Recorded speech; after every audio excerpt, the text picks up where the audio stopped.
So far, we have focused on presenting information in various formats. However, if we want to collect data from users as input, you will need to utilize forms and input elements. So here now we are going to create a simple sign-in form. For that, you need to create form tag, which will serve as a container for various input elements. Begin by creating an input tag within the form. This tag doesn't require a closing tag, empty tag actually. Inside the input tag, add a property called type. In HTML, multiple input types available. So here in this case, we are going to use text. So when saving this will generate a simple text box on the empty page. So you can use placeholder property to specify what information the text box requires from user. Add enter username. Next, include a text label called username before the input tag. So save it. So here, just notice when I click the text, nothing happens. Instead of just a text, use a label tag within that and add the text within the label tag. So this tab requires a for attribute, which the value should match the input tag's ID value. So here I'm giving in ID as username. So same name we have to give for the for. So whenever we utilize input element, it's advisable to accompany it with a label. This ensures when user clicks the label, corresponding input field will be selected or focused automatically. Let's see, when I click the label, so the input tag selected. So now add line breaks. Now here for sign in, we need password text field, right? Create a input tag, type as password, and same like a username, I just add a placeholder and add ID value. So the password, if a type is password, then if you add text, it won't be visible. Now add label for the input. For is equal to the ID value. Now same add line breaks. Now we need to create two buttons. One is for sign in and one is for reset. So for reset, input type as reset. So this will create one button with the reset title. Create input type as submit along with the value as sign in. So this will create one sign in button. So what the reset button will do? Reset button used to clear all input values within the form. So let's say here I'm adding values. When we click reset, so just clear all the values. This submit button is used to send data to the server. For this we need to add an action property in the form. So this action property will require an API URL. So here I have one bin.org.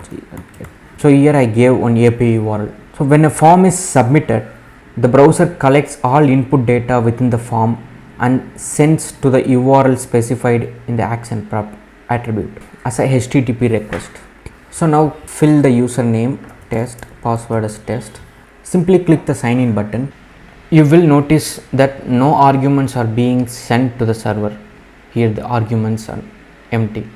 This is because we haven't add name property for each input element.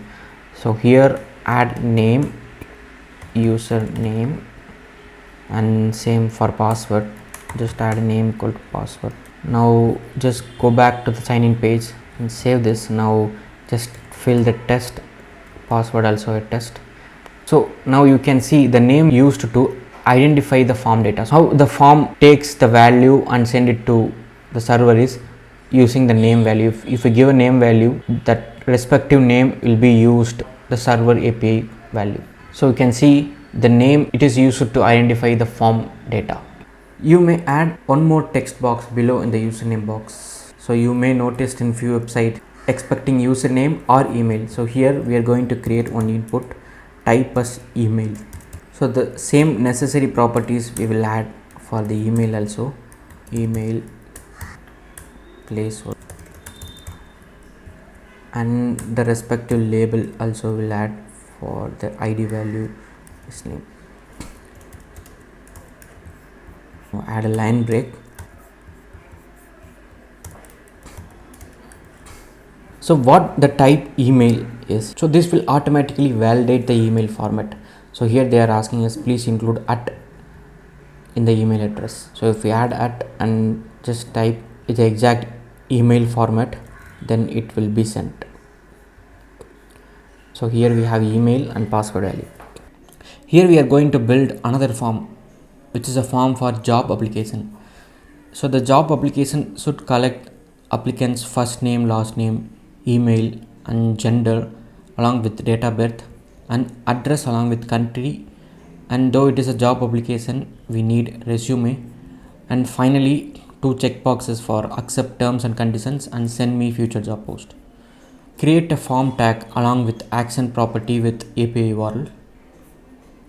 Create text boxes for user first name, last name with its respective labels, ID values. So here first name labels and its text input, and last name with the text input, and then create email box with its respective labels. So the email, type as email, placeholder ID. Now save this. You can see 3 text boxes. So after the email we need gender and date of birth. So after the email, for gender just create 2 radio buttons. Input type as radio.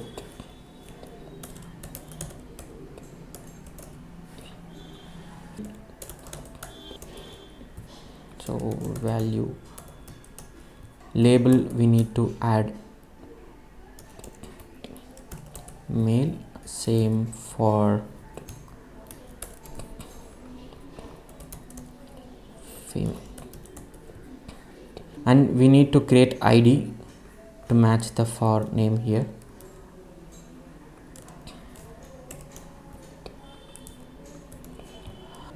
So upon inspecting the browser, you may notice that the radio buttons can be selected simultaneously. I mean, both radio buttons we can able to select. However, in our scenario, we require the user to choose either a male or a female. To accomplish this, we must assign a common value for a name attribute. So here name equal to gender. So this will groups them together to allow only one selection at a time. So now it is a radio button group. So because it has same name, so then it will allow us to select either any of one value. That is the radio buttons behavior. If it has different names and it considers a different radio button group. So just add gender. Now add breakpoints and ask for date of birth.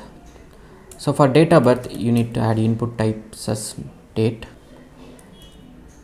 and add a label for date of birth. This date input type allow user to select date from this date picker, or user can manually input the data as a specified format. So they can type and choose the value and add breakpoint. Now we need to add address and country. For address, we need to provide a larger text box with multiple rows and columns. For that, we need to use text area. So the text area we need to add rows as 3. So if you are increasing, so this rows will increase. So in our address case, we need 3 rows enough, and add a label. Create ID values called address, and here name as. So though we missed to add a name property for date of birth, so birthday, so that the server will receive the value as birthday. So address we added. For country selection, we need to utilize a select tag. Just simply adding the empty tag will generate a drop down menu without any options. You cannot see any options here. To populate the options, you need to insert option tag within the select tag. So each option should have a value attribute. Here the country name I am specified India, so the same the display name for option need to give India. So now you can see there is one option. So can add multiple value.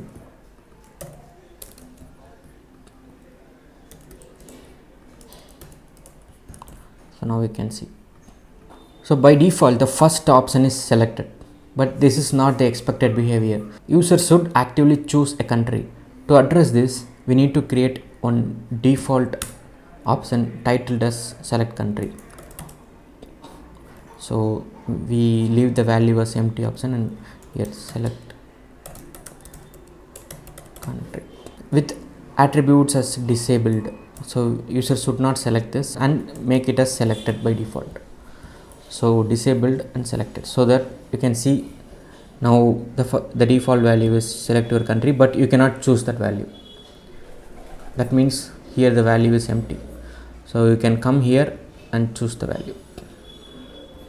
So here add a label,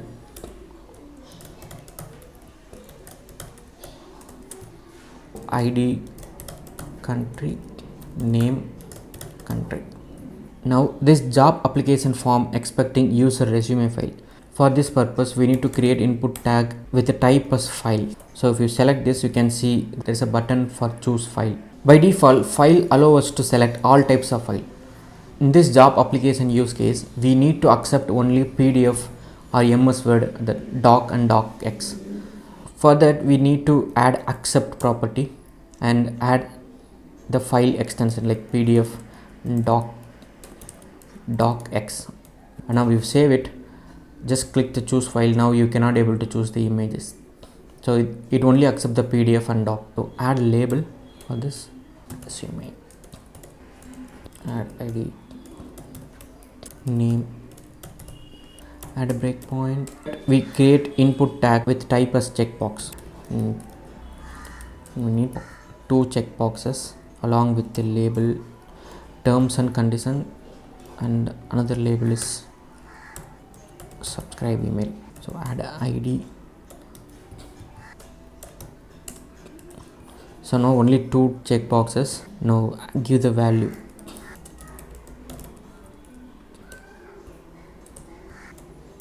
And the last value is send me future post job. Now create submit button and reset button. Reset.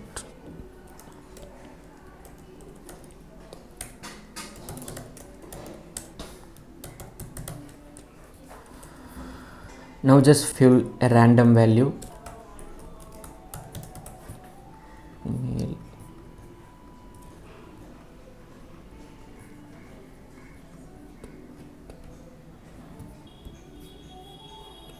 So though we didn't choose for file format, just so the radio button value and the date type and address value. So whenever a form has a file format, so here in the form we need to add one more property called encrypt, which will add the multi-part form data. So otherwise you cannot able to upload a file within the form. There are other input types also available, such as the type as search box and types as URL. So search box is nothing but the same text input box, but there is some other extra option, like when you type value there is a clear button will come, so you can clear it. And URL is same like email validations. When you add a value here, so that should match the URL, otherwise you throw error, which I am just adding a sample value, and here I am sending submit. It just validated that it is not a URL format and ask please enter URL. And for numbers, input type as number, just number text box, you cannot enter any text here. And range is nothing but, let's say you know the start and end value, so within the range user has to select, means you can add the range. And for date time there are a lot of value. Till now we use only date. Now there is a date time local. Along with the date there is a timer also there, or you can have only time, type as time, or you can choose only month, a specific year month. You can choose any week, type as a year week. And there is another one is color picker.